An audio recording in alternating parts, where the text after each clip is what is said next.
In Civilization 6, knowing when to chop versus improve resources has been debated upon for centuries. Chopping versus improving in Civ 6 is game changing because, unlike real life, climate change in Civilization 6 doesn't matter. Learning when to chop and when to improve in Civ 6 will dramatically improve your game, as unlike NFTs, these pixels actually provide something, allowing you to sacrifice passive yields for more immediate yields. I'll tell you exactly when you need to chop and when you need to improve, so if you do enjoy, leave a like and subscribe so you don't miss out on future content, and let's get into the video. First things first, let's talk about what chopping actually gives you. It gives you immediate yields depending on what it is you're chopping, whether it be a food resource or marsh for food, woods for production, or copper for gold. It gives you a big boost to whatever it is you're doing, increasing your population requirement for food, increasing your production to get those settlers, military, and space parts out, because chopping forests with builder charges is how NASA beat the Soviets to the moon. Ligma balls Khrushchev. Now, making some yields from a tile you were going to district anyway is always a good idea, because if you get a really thick +4 campus nearby covered by a forest, you might as well chop the forest anyway, because placing the district on it will remove the forest, but you won't get the production from it anyway.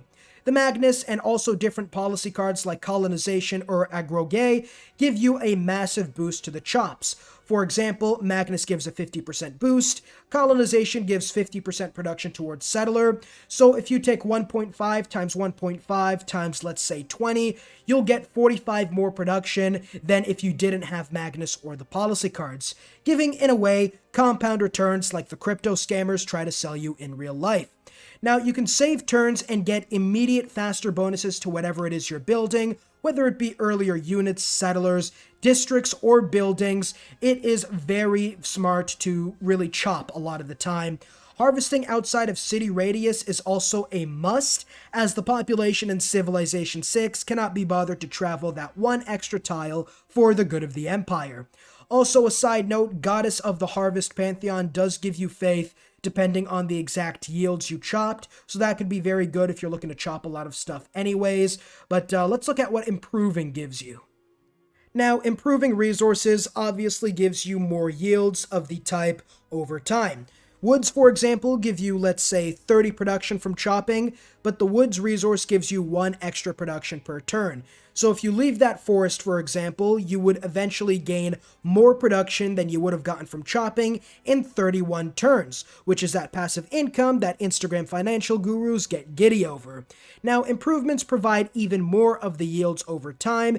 If you build a lumber mill on the forest, you will get an extra production on top of the one you got from the regular forest, meaning you will be able to make a lot more production than what you chopped in the first place. There is a little asterisk though, because a lot of the times chopping out a district or a unit is better, whether it be for defense or to get science or whatever it is you want from the district a lot earlier.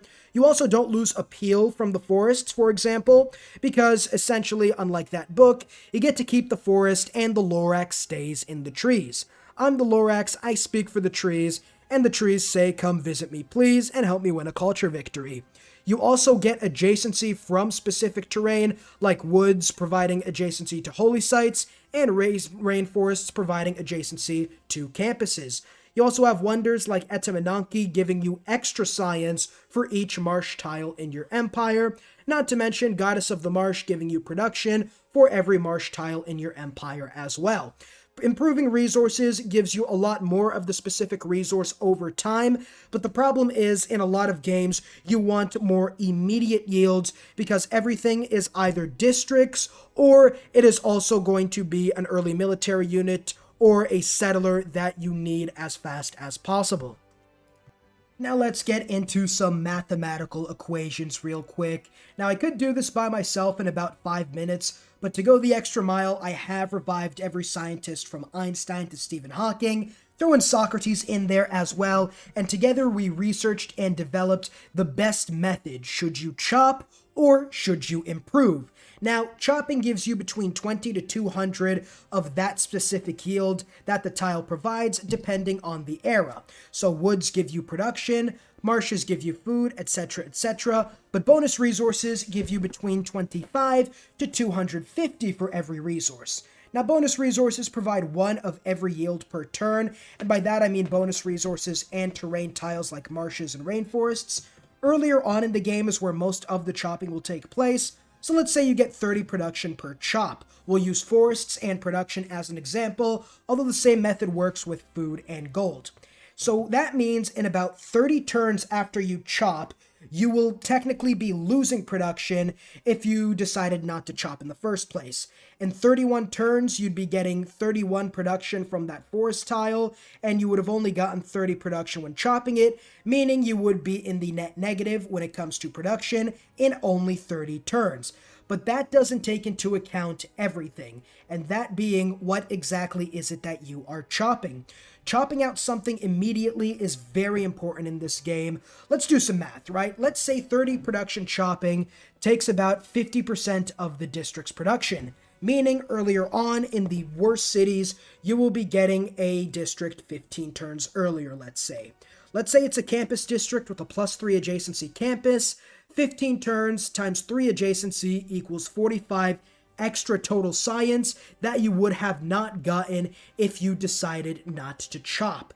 That's pretty huge, but not only that, during an invasion, let's say someone declares war on you, chopping out an archer means that you will get that archer, let's say 5 turns earlier, meaning you would also be getting 5 extra ranged attacks versus if you decided not to chop. 5 archer attacks is about the equivalent of 2 to 3 units destroyed, which can make or break an early game defense, meaning that is absolutely massive. Now, 10 turns for a settler, let's say. Let's say it takes you 10 turns for a settler, or should I say you save 10 turns on a settler from chopping out with a builder. Number one, the city spot you want to settle is a lot less likely to be stolen by the AI because you're moving in the settler 10 turns earlier. But not only that, if you chop out a settler 10 turns earlier, you will be getting a city 10 turns earlier than usual, meaning you will be ahead throughout the entire game by about 10 turns when we're talking about that city. You get 10 turns of extra growth and production if you decide to chop versus not chop, meaning you'll get about 2 to 3 extra population on average, and most of, if not all of a monument completed if you decided to chop by the time the other non-chopped settler comes. I hope this makes sense. Essentially, the city that you chop out earlier, you will always be ahead on that city, and that is big during a game like Civ, turn-based. Getting things out earlier a lot of the time is a lot better than saving up and trying to get incremental improvements over the course of a game. This doesn't even take into account Magnus, who gives you about 50% extra yields from chopping out features, which would give you more food and production than I have stated before. But not only that, policies like Agro-Gay and colonization, as well as the Ancestral Hall, make military units and settlers respectively cheaper. Now, while that isn't tied directly towards making more yields from chopping, percentage-wise it sort of does. Because Agro-Gay means you get a 50% reduction in building warriors or archers or those types of units, melee and ranged units, right? So let's say an archer with 50 production, you decide to chop out with a builder, 30 production, so that's about 60% of the total archer completed. Whereas if I plugged in the Agro-Gray policy card, the archer would be 50% cheaper, meaning instead of 50 production, it would be about, holy crap, I'm an idiot. It's between 25 and 50, which means 35 and 40, about 37 and a half production with the Agro-Gay policy card. 30 out of 37.5, the production we'd get from chopping, is higher than 60%. Meaning, with these policy cards, you would get more effective production based on a percentage of what you're trying to produce than you would if you didn't have the policy card plugged in. It might be a little bit too much. I might not have stated anything clearly. I could try to explain more down below in the comments.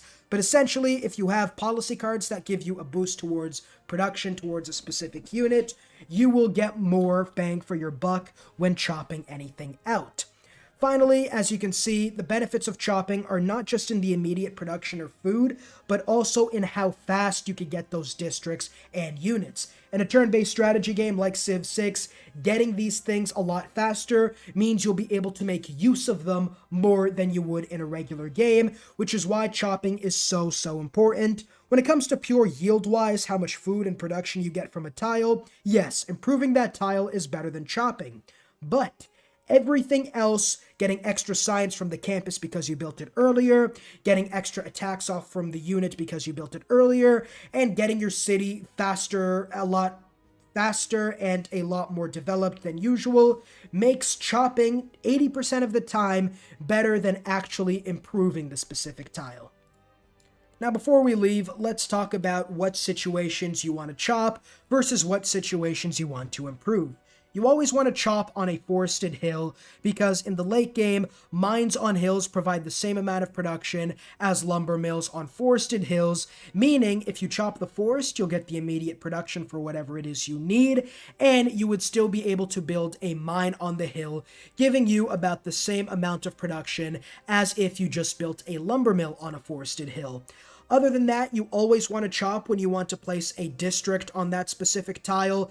If you place a district on a woods tile, then you would remove the forest, but you wouldn't get the production from chopping it. So chopping it first, then placing the district, at least gives you the production without having to waste a perfectly good forest tile.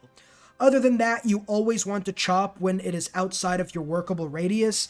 In Civilization 6, you can only work 3 tiles away from your city, meaning if you expand culturally in the late game to about 4 tiles away, you could chop the resource to get the yields anyway, because you weren't going to be able to work that tile anyway, so you might as well chop it out.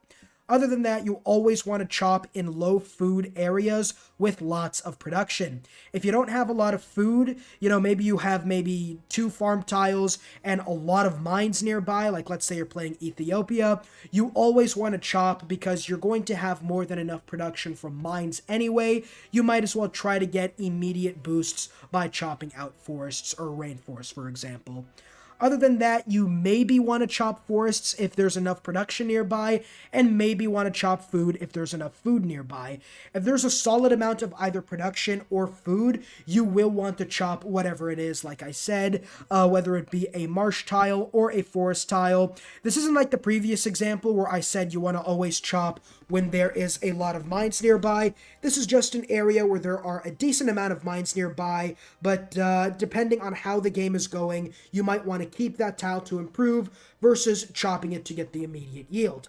You also maybe want to chop if you get substantial adjacency from terrain. Like if you have 4 forests nearby, you'd get a +2 holy site. Put it near a government plaza and 2 other districts, and that is a +4 holy site. You might want to consider building lumber mills on those tiles, as the adjacency might actually be better in the long run than chopping out those woods tiles. I'm using woods as an example, obviously. This goes towards any other tile that you can chop, like wheat, rainforests, marshes, etc., etc. Other than that, you never want to chop if there is limited production or food.